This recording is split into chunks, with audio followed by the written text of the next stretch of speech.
მოგესალმებით ჩემო მეგობრებო.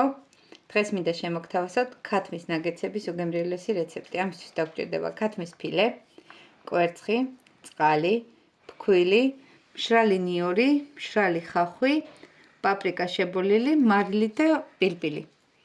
შევუდგეთ მომზადებას. ჯამში მოვათავსე კვერცხი და წყალი. ეხლა ვამატებ მარილს. ნიორი, ხახვი, პაპრიკა და ასევე შავი პილპილი. ეს ყველაფერი გემოვნებით. შეგიძლიათ ნიორი და ხახვი საერთოდ არ უქნათ, რომ მხოლოდ პაპრიკა უქნათ, იქნება ძალიან გემრიელი. აი ესე კარგად ყველაფერი აუძლებთ ერთმანეთში და დავამატოთ ფქვილი.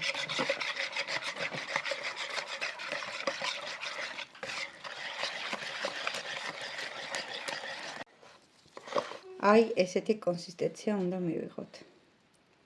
ნახეთ. აი ესეთი. ეხლა ეს ცოტა ხანი გვერდზე გადავდოთ და დავჭრათ ქათმის ფილე.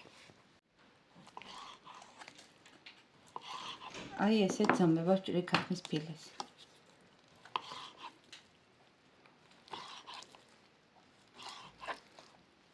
აი ეს.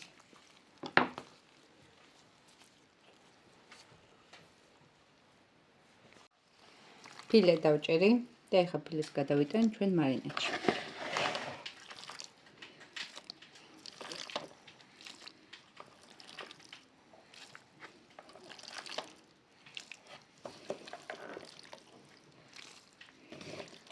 ეს მარინადში უნდა გავაჩეროთ ფილე მთელი ღამე. მე ისე ვაკეთებ, შეგიძლიათ 3-4 საათით, მაგრამ დღეს საღამოს დავამარინადებ, ხვალე შევწყავ და განახებთ რა გამოვა. აი ესე კარგად აურიოთ ერთმანეთში და დავაყოვნოთ მაცივარში. 3-4 საათით ან მთელი ღამით. ეხლა მოვამზადოთ ნაგეცების ამოსავლები მასა. ნახეთ, აქ მაქვს ფქვილი. ფქვილი მაქვს 250 გრამი, ზუსტ აღწერილობას ყველაფერს დაგიტოვებთ. მაქვს 1 ჩაის კოვზი კურკუმა. ფერისთვის და ძალიან სასარგებლოა. ასევე მაქვს პაპრიკა შებოლილი, მარილი და შავი პილპილი გემოვნებით.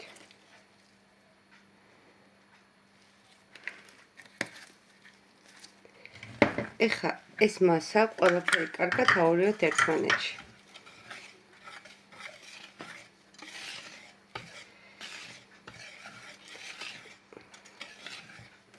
აი ეს არის ჩვენი ამოსავლები მასა. ჩემო ძვირფასებო, ჩემი ხორცი დამარინდა. აი ესეთი გამოდის. ნახეთ. ეს მასა შეგიძლიათ გქონდეთ მაცივარში 3-4 დღის განმავლობაში და დილას თქვენ შვილებს უცბად შეუწყვათ და გაატანოთ სკოლაში, ან თქვენ წაიღოთ სამსახურში. არის ძალიან მოსახერხებელი და ძალიან გემრიელი. ეხლა ჩვენ აი ესენი ამოვავლოთ ჩვენ ფქვილში. ფქვილში ამოვავლოთ და გადავიტანოთ გახურებულ ტაფაზე. აი ესე ამოვავლე, გავამზადე და ეხლა შევწვათ ტაფაზე. ჩემო მეგობრებო, აი წვალთ, შეგიძლიათ უფრო ნაკლებ ზეთში შეწვათ, იდეალური გამოვა მაინც. წვალთ ორივე მხრიდან სადღაც 3-4 წუთი, ძალობამდე. ფერი ექნება საოცარი, გემო ფერზე უკეთესი. საბოლოო შედეგს განახებთ. აი ნახეთ, ცალი მხარე უკვე შემწვარია, დავაყოვნოთ 1-2 წუთი და მეორე მხარეს იქნება მზად. ჩემო ძვირფასებო, ფოდნოზე დავაფრინოთ ქაღალდი, სალფეტკი და გადმოვიტანოთ ჩვენი შემწვარი ნაგეცები.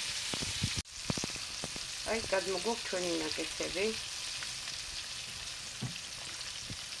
ნახეთ რა ლამაზი ფერი აქვს, გემოხოს საოცრია. და ვაცადოთ ზედმეტი ცხიმისგან, რომ ჩამოიწუროს. ჩემო ძვირფასებო, ვიცი რომ მკითხავთ, შეიძლება თუ არა აეროგრილში რომ შევწვათ და შეიძლება სცადოთ. ეხლა განახებთ ფქვილში ამოვლებული როგორი გამოვა აეროგრილში და ასევე მე მაქვს პანკო და ამოვავლებ ნაწილს პანკოში და განახებთ სხვაობას.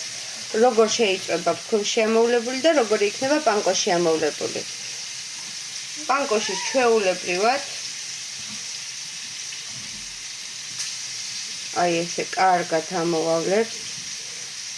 ამ სველი ხელით არ გირჩევთ, იმიტომ რომ ძალიან ბევრი მიეწებება და აი ესე გადავიტანთ ახლა აეროგრაფზე. ყველაფერს განახეთ. ჩემო ძვირფასებო, აქ მოქვს პანკოში ამოვლებული, აქ მოქვს ფქვილში ამოვლებული. ეხლა შევწყავ და ვნახოთ რა გამოვა. ჩავთავ 180 გრადუსზე 20 წუთი.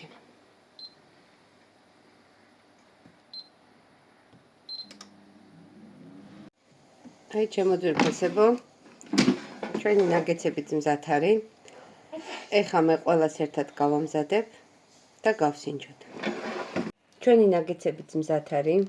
ეს არის ფქვილში ამოვლებული და ზეთში შემწვარი. ეს არის პანკოში ამოვლებული და ზეთში შემწვარი ტაფაზე და ეს არის აერო ღუმელში შემწვარი.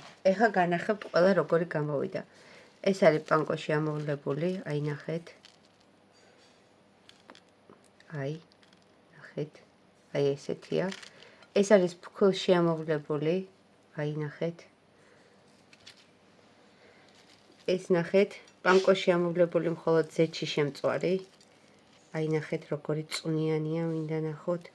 საოცრად გემრიელია. გარედან არის ხრაშუნა, შიგნი არის წვნიანი. ხოლო ეს არის ფქვილში ამოვლებული. ყველაზე ბევრი ეს გავაკეთე, რადგან ჩემს ეს ძალიან უყვართ. აი ნახეთ როგორი წვნიანი გამოდის. გარედან ხრაშუნა, შიგნი წვნიანი. მოამზადეთ ჩემო მეგობრებო, არის ძალიან გემრიელი. შეგიძლიათ ესე საღამოს მოამზადოთ და დილას ბავშვებს გაატანოთ სკოლაში, ან დილას შეწვათ, სულ რაღაც 8 წუთი ჭირდება ამის შეწვას. არის ძალიან სასარგებლო. ვიცით, რომ ჩვენი მომზადებული და ვიცით, რითი გავაკეთეთ. მიირთვით გემრიელად, გამოიწერეს ჩემი არხი, დამიტოვეთ კომენტარები. ვიცით, რომ გინდათ ლანჩბოქსის მენიუ და აუცილებლად დავდებ ახლო მომავალში. დროებით მომავალ შეხვედრამდე.